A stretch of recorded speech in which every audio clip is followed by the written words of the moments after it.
After over a year of frustration, we're finally going to review South Park Let's Go Tower Defense Play. Finally, after so much technical nightmares that you'd think we were installing and using Linux. The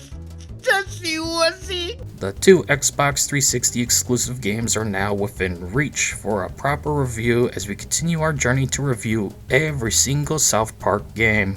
And up to this point, I've reviewed almost every port of the original 3 games along the way. So enough is enough. Let's go play Tower Defense Play. This is our town. A peaceful, humble place in the mountains of Colorado. But nah, our town is under attack by horrible, deadly beings, and I'm the only one who seems to know. If they reach the town center, we're all dead. We cannot let them do that. We must protect our town. South Park Let's Go Tower Defense Play is an Xbox 360 arcade game released exclusively for Xbox 360. Therefore, it's only available on this console with no port to PC or PlayStation. So if you want to play it, better hope you got a Xbox 360 with it installed lying around, because Xbox Live for 360 was terminated not that long ago. God damn it. So thank God for emulation, as I could finally get this game to work to finally review it.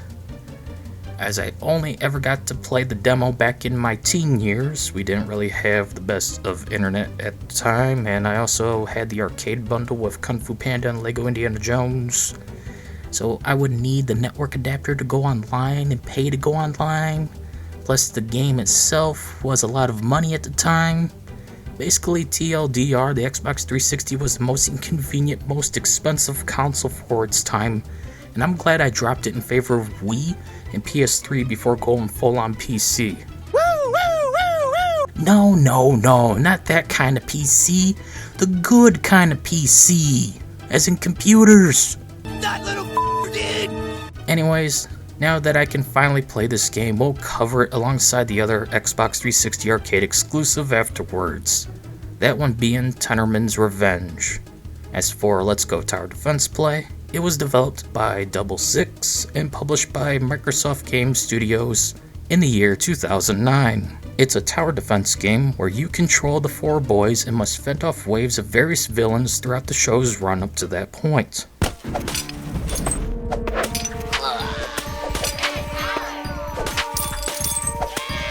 You got gingers, cows, zombies, Hell's Army, old people, 6th graders, hippies, Christmas critters, and more to deal with, each one having their own move, speed, and overall health. Some towers work best against others, while some will not work at all for some, building walls to make mazes for the hordes to walk through, so your towers can pelt them to death.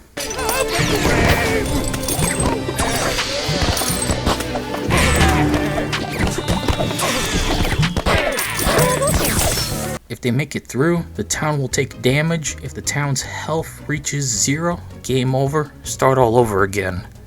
No, God, do I hate it when that happens. I'm scared! Dude, look out! Something's coming down the pipe!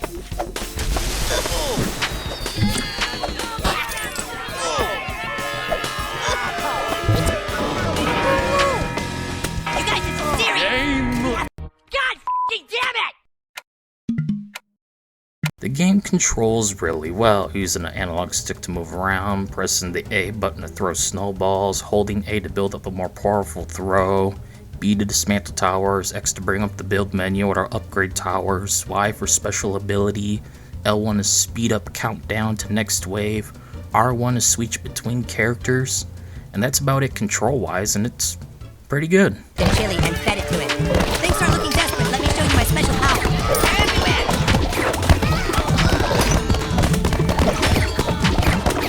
Man, this is fucking weak. Back the wave! Everything is laid out pretty good and nothing feels off when it comes to the gameplay, but I do wish we could switch back and forth between characters more quickly to get to the one we want instead of having to move towards the right till we land on who we want to control. God damn it. Let's Go Tower Defense Play is a tower defense game. No shit, I know. So you start out with a short timer before the first wave begins. During this, you can place towers to prepare for said wave, each one offering different rates of fire, damage, splash damage if possible, and maybe just use a freeze ray instead of a damaging tower.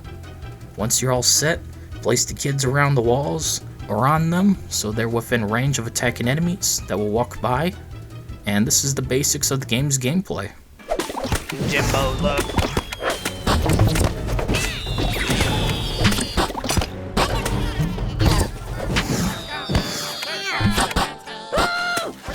Dude, this is pretty fucked up right here. Bastards! You bastards!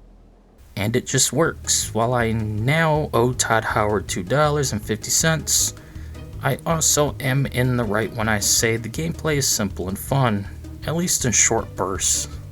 As you play, sometimes enemies will drop gold coins. Grab those, so you can upgrade towers or place new ones. If you want a wave to hurry up and appear, you can press L1 to speed it up, which is neat. This can be even done once one wave finishes spawning in, therefore you can got several enemy types at once to deal with. Might be a good idea when you got a special ability ready, like how Kenny can make enemies spawn coins. The more enemies, the more coins. Everybody! Let's do this!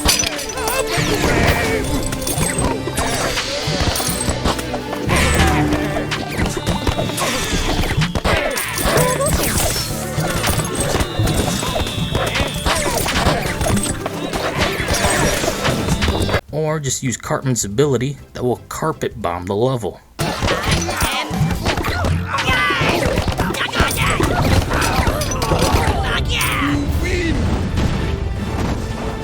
Levels have sections within them, so you'll fight one set of waves before moving into another section for another set of waves. Also, after these sections of the level, every tower will be sold and gold will fly everywhere. Run around and collect this to use it in the next section of the same level, let alone to increase your score for a higher trophy, which rewards nothing at the end of the day, but hey, high score, right? Gotta act like it's still the 1970s where people actually cared about frickin' high scores. And also putting in inappropriate 3-letter names. Some levels come with environmental hazards, like level 3, featuring a crane that will drop a car onto enemies if you hit the target. Yeah, that's really working. That song really pisses me off. These guys are everywhere. The sewer level will have water flow randomly to stop you from easily crossing over to the other side of the level, while barely even being a threat for the enemies, as they can just knock over your towers and reach the town because 6th graders are fucking cheating pieces of fucking shit. God, I fucking hate this level. 6th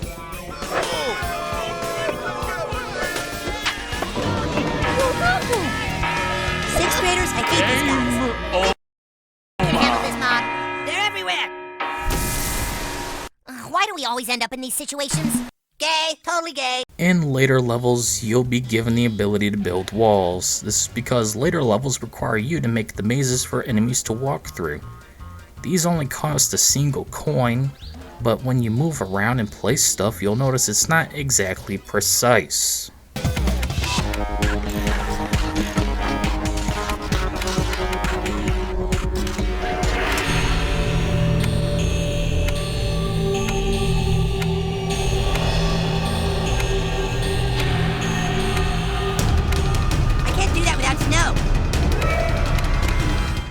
There were many of times where I ended up placing only half of a wall and I had to spend another coin to finish it.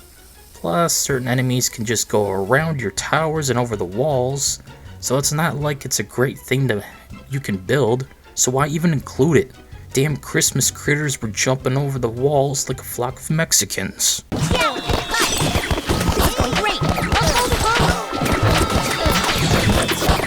Shit. Got coin. Things start looking desperate. Let me. This is a battle of wills. If we hold out long enough, they'll give in. Holy crap! You'll be dealing with several enemies from the show, like gingers, cows, hippies, and more, each one varying in health, movement, speed, and of course, some may be weaker to certain towers over others. So if you have the cherry bomb tower, it'll kill elderly faster than any other tower. For the laser tower, it will work best against those underpants gnomes. Anyone even remember the underpants gnomes? You see, phase 1, collect underpants. Phase 2, phase 3, profit. The campaign is 11 levels long, which honestly sounds short, and it kind of is. By the time I got to level 7, I was well over 1 hour into the game. So level-wise, it's short, but game time-wise, it will probably give you roughly 2 hours of content in the campaign alone. What's going on?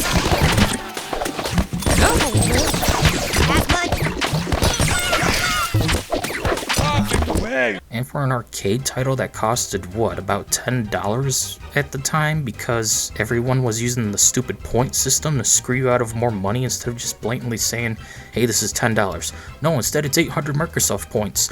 What the fuck does that even mean? God, I am so glad we are past those days. Now we just blatantly say it's $59.99, motherfucker. The problem with this game is it gets tiring after a few levels. You'll not want to play this in one sitting. It's a hand-cramping experience that left me bored by level 5. Just mashing the A button non-stop to throw snowballs, or holding down the A button to throw more powerful ones over time. It's tiresome. Ugh. Ha! What a dumbass! It's tiring on the thumb. Ah, shit! Might be more tolerable in multiplayer since this game does allow local splits, what the hell's with me today? Fags. Might be more tolerable in multiplayer since this game does allow local same screen multiplayer, which is a neat addition, but I'm a gamer, so I don't know why I should care since I'll never have anyone in my life to play a game with. Everyone I knew growing up has moved on with their lives, while I sit here wondering, what the fuck am I doing with mine? Alright, failing at trying to be a YouTuber. Oh god, where am I doing? Dude, change the channel. This is too depressing. The game is challenging, I'll give it that. After level 3, everything just becomes a whole different breed of bullshit. Christmas critters finding tiny cracks to squeeze through. Elderly being too goddamn tanky, taking forever to kill. 6th graders knocking over the towers and climbing over the walls just to walk right into town to give you a game over. Over and over and over and over again. This game just spikes out of nowhere, but hey, if you want something even more challenging, well, this game has you covered. I didn't hear no bell. Outside of campaign, there's only one other mode, and that's challenge mode.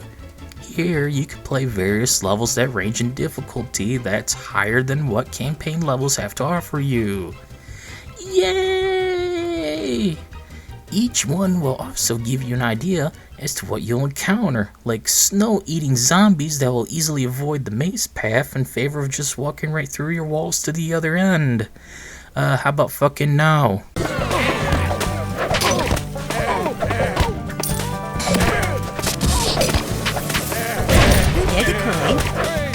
At least in this mode, we can play as the other kids who come with their own abilities too, such as Butters and Jimmy being able to spin attack, instantly killing any enemy that comes in contact with their tornado attack.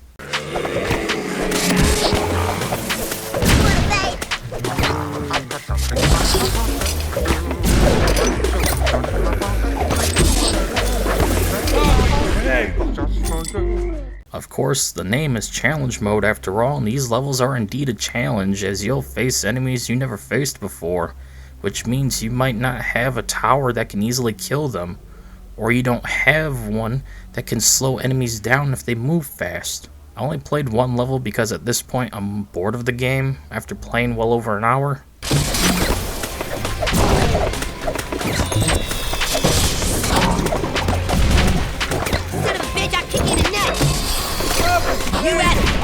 But yeah, challenge mode will indeed give you something more difficult to play if you find campaign mode to be too tame.